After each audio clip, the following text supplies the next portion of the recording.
तो हम हर समय अवेयरनेस की बात करते हैं, तो आइए समझते हैं कि अवेयरनेस क्या होती है। अवेयरनेस की जो 4 स्टेजेस हैं उसके बारे में बात करते हैं, क्योंकि बात तो सिर्फ अवेयरनेस की हो रही है। देखिए, अवेयरनेस कहा जाता है आपके अंदर जो ज़िंदगी है, जो आपके अंदर जो आत्मा है, जो आपके अंदर की कॉन्शियसनेस है, उसे अवेयरनेस, क्योंकि वो अवेयर है, हर समय प्रेजेंट है, हर समय जान रही है क्या हो रहा है। तो 4 स्टेजेस हैं इस अवेयरनेस की। पहली स्टेज जिसमें हम हैं अभी, जिसमें आपके विचार चल रहे हैं और मन से विचार चल रहे हैं, और विचारों ने, मन ने, जो आपका मन है उसने शरीर को कंट्रोल कर रखा है, पकड़ बना रखी है उस पर। तो जो एक साधारण इंसान है वो पहली स्टेज पे होता है, और जो बुद्ध जैसे व्यक्ति होते हैं वो चौथी स्टेज पे होते हैं।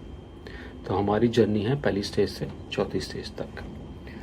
तो पहली स्टेज में क्या होता है, जब मन आपके विचारों को कंट्रोल करता है और मन आपके शरीर को कंट्रोल करता है। तो हर समय विचार चल रहे हैं, शरीर, आप ना तो अवेयर हैं शरीर के बारे में, ना ही आप अवेयर हैं मन के बारे में। बस मन ने शरीर पर पकड़ बना रखी है और आप जी रहे हैं। देखिए, अवेयरनेस तो हर समय आपके अंदर जो ज़िंदगी है वो हर समय होती है।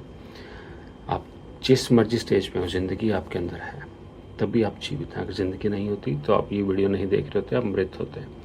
आपके अंदर एक ज़िंदगी है जिसको अवेयरनेस बोला जाता है, जागरूकता बोला जाता है, क्योंकि वो हर समय जान रही है क्या हो रहा है। बस उसके बारे में आपको नहीं पता, पर वो हर समय प्रस्तुत है, अवेलेबल है, प्रेजेंट है। तो ज़िंदगी है जो आपके अंदर की, वो पहली स्टेज में भी है जब आपके विचारों ने आपके मन को पकड़ बना रखी है। आप बिना सोचे हाथ नहीं उठा सकते। मैं कितना मर्जी सोच लूँ, और जैसे ही मैं सोचना बंद कर दूंगा, तो अगर मैं बिना सोचूं कि सोचूं नहीं कि मैंने हाथ उठाना है, तो आप हाथ नहीं उठा सकते। तो इस तरह मन ने पकड़ बना रखी है आपके शरीर पर। जो आप सोचते हैं वही शरीर करता है।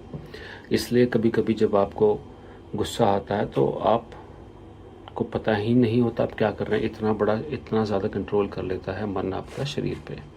आपके इमोशंस आप पे कंट्रोल कर लेते हैं, ओवर पावर कर जाते हैं। अवेयरनेस है आपके अंदर, पर वो बिल्कुल ही उस पर पर्दा पड़ा है इस समय, पहली स्टेज में। दूसरी स्टेज में क्या होता है, जब आप सोते हैं तो आपको पहली स्टेज में ना आपको शरीर का पता है, ना आपको मन का पता है। बस मन ने शरीर को पकड़ बना रखी है, दोनों काम किए जा रहे हैं।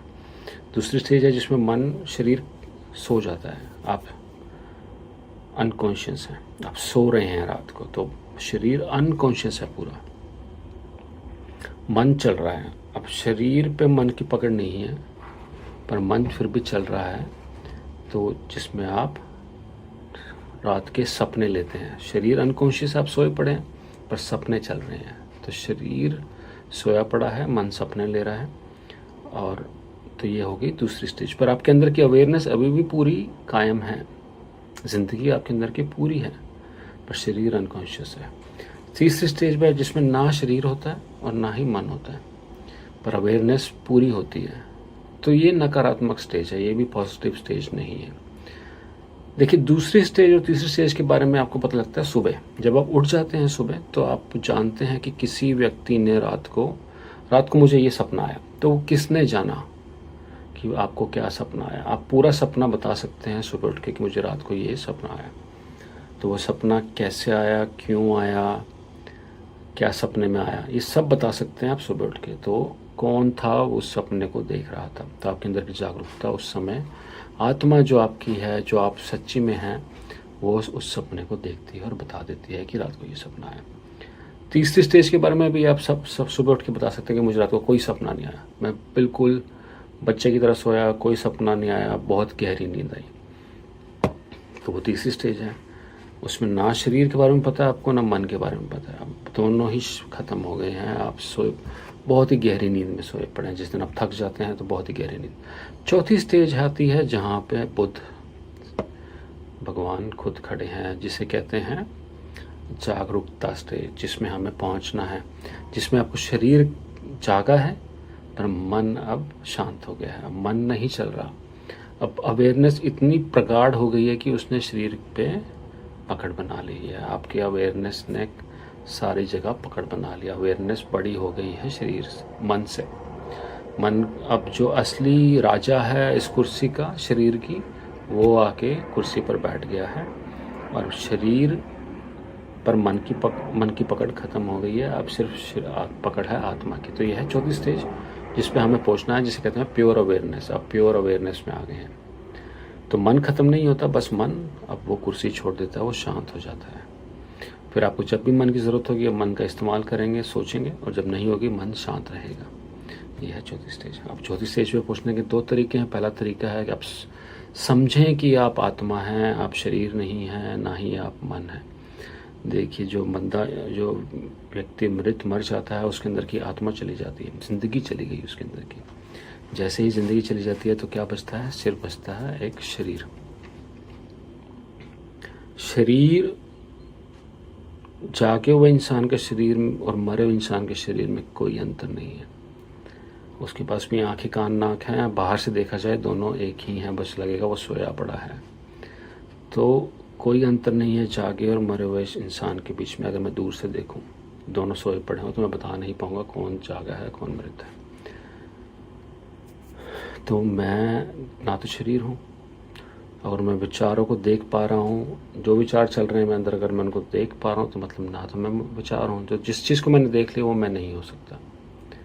तो मैं फिर एक जो देखने वाला है मेरे अंदर, जो देखने वाला है, जो इन विचारों को देख रहा है, जो इस दुनिया को देख रहा है, तो अगर मेरे को ये समझ में आ जाए कि मैं देखने वाला हूँ, मेरे इस आँखों के पीछे एक देखने वाला है, वो हूँ मैं, तो हम बन जाते हैं आत्मा।